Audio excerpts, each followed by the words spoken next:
morning, Falcons. I'm Szenda. And I'm Old Taylor. We hope you had an amazing weekend. This coming week, an exciting student-directed film by Elsa Ostroff is being premiered. Let's see why it's important to be earnest. So for this play, I guess one thing that I really like is comedy of manners shows, and I've watched a lot of those in the past.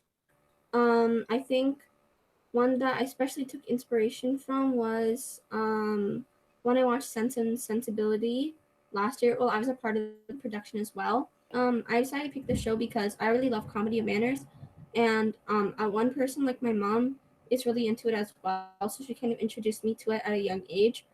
So in sophomore year, I picked a monologue from the show, and I really liked it, and I thought it was super funny, and I liked how the language is classic, but also I was pretty easy to understand as well, and it's a satire, and I thought it was very ahead of its time as well, because it's really obvious that a lot of the jokes and the way the characters are written is satirical and criticizing London society. Tickets are only $5.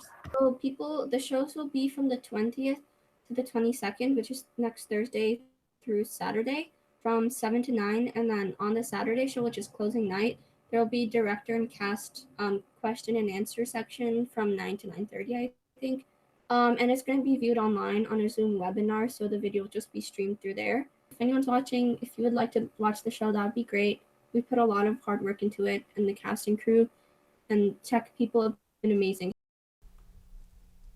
I'm so excited for summer, kicking back and playing video games. Oh look, here comes the gang with some reviews of good games. Ace Combat 7 is a game designed to deceive the player. The box art, promotional material, and early gameplay are trying to tell you one thing. This is a perfectly normal game about dogfights, and then you get to level 3.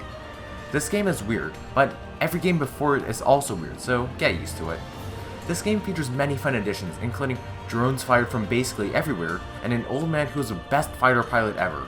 Overall, a fun game with solid controls and replayability. Next is Valheim, a simple survival game about being a Viking. In this game, you do normal survival game type things, cutting trees, gathering sticks, and of course killing giant creatures of Norse mythology. The game also has early access, meaning it's not quite finished, but more content will be added.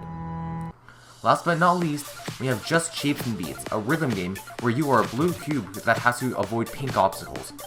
There are countless levels across various worlds, each with a unique field design around a catchy song. This is also a lightweight game, so you can essentially guarantee that it'll work on anything, from consoles to Stadia to an overclocked potato. Sadly, we've all heard the news that Mr. Lugo is stepping down from his role as athletic director. We sent our reporters to interview him and the new athletic director. I'm super excited about being the new athletic director. It's kind of big shoes for me to fill. Mr. Lugo has been our athletic director for 10 years, I believe, close to a decade, if not a little over a decade. So, it's a big challenge. Like I said, big shoes to fill, but I'm excited about the opportunity. I think my role individually is going to change because I'm going to go kind of from, full-time teaching to part-time teaching and more time athletic directing. My responsibilities, as the athletic director include, working with coaches, obviously working with athletes, working with parents, not to mention all the kind of logistical things. Well, it's a decision I've been thinking about for a little while, and it's not something that came, out of the blue. Really, there's two reasons. Some are personal, some are professional. So from a personal point of view, I just feel like I need more time to take care of my health. Right, I've gained a lot of weight since I started taking this job on because you're not as active as you traditionally are. You're kind of chained to the desk a little bit, for lack of a better word. So I just felt like my health was becoming more important as I got older, and that I needed the time to be able to go and work out and go on a bike ride and just do things that I can't do because I'm too busy working. Wow, this year has gone by so fast. I know. Since it's almost the end of the year, senior prom is coming up. Let's find out where you can buy your tickets. Prom is going to be from 5 to 8 p.m. on May 29th.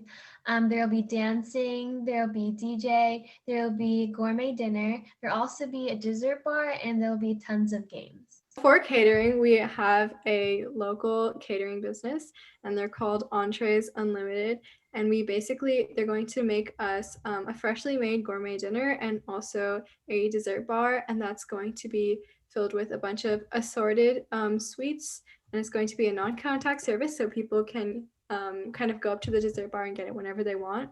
And then for their gourmet dinner, it's going to be a 3-course meal, and people, while they're buying their tickets on the web store, they can choose different dietary restrictions, and that includes gluten-free, vegan, and vegetarian.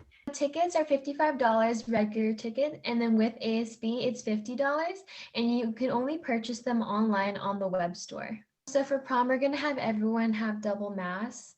We're also going to ensure during dancing there's no slow dancing and there's no mosh pitting, and the games will be sanitized between uses.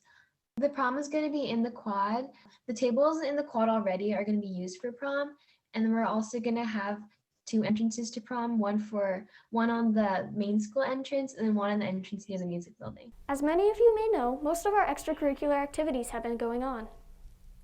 In fact, our team won in the Stanford math tournament. Here's our crew with more. It was an online high school math tournament with around 500 students competing from all across the country. In fact, there were a few kids from China as well, I believe. The team size was 8. We faced problems that required us to, I guess, use school concepts in unconventional ways and use interesting tricks to solve them. Obviously, I feel really good about it. The team has done many contests together, and this has been a great success and a great way to end the year with a bang. I'm basically the president of the math club. I am by far not one of the top scorers on the team, but basically I organize all that kind of stuff. So essentially our team, we did pretty good. We got first place at the Stanford math competition, and I think this is one of our best performances. Honestly, I think we always had the ability to score this well, but everything just came together, and that's how we were able to place first. In terms of preparing, everything's pretty much the same, but obviously test taking itself is very, very different. They have to have new anti-cheating mechanism. They have to they have different ways of proctoring, and submitting questions and talking to your teammates is way different because you can't share work that easily. We just put out a sign up form and people sign up, and then we put the top 8 people in the top team and then the next 8 people in our second team. So anybody could participate, but getting in our stereotype A team is pretty difficult. Obviously, I do like math quite a bit, and I think the competitive aspect of math is pretty fun, especially when you get a good result like this, right? You get to work with your team, solve problems, and think of some cool solutions, and you actually get an award for it. So I think that's pretty fun. Well, that's it for this week, Falcons. I'm Szenda. And I'm Will. We'll catch you next time.